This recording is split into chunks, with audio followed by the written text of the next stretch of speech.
We're gonna be aggressive. Like that's probably the biggest commonality that Tillman and I bring to life.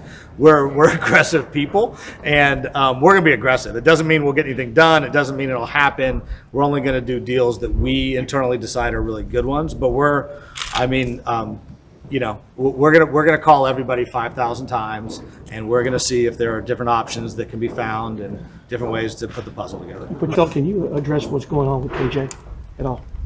KJ's with the Rockets, and the one thing I will say is KJ is an exceptionally nice young man. He's one of my favorite NBA players ever. Just relating to him on a day in, day out basis has been awesome.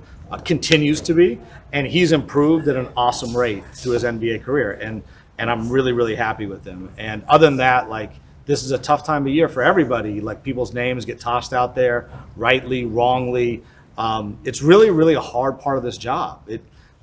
No one's talking about Berman being traded tomorrow, right? It's a very unusual part of the job. You're not going to get anything for him. Yeah, and so anyway, we don't ever talk about our players as it relates to trades or extensions or any of that. We just don't do it.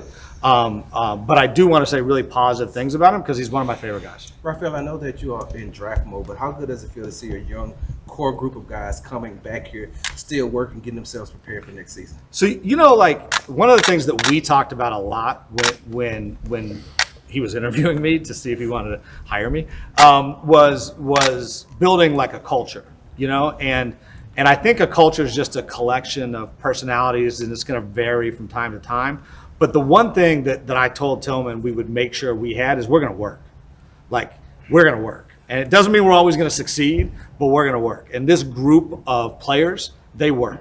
Doesn't mean, I think you saw at the end of last year, as somebody said, you saw some of the fruition of that work. You saw people improving in real time at a rate that is maybe unusual. I think that's because they worked. They worked. I didn't work for them. They worked. But as a group, as a collective group, our culture is we work. We may not always be the most talented. We may not always be the best, but it's not going to be for lack of effort and lack of work. So my answer is that's what I expect because I know our guys and I know we work.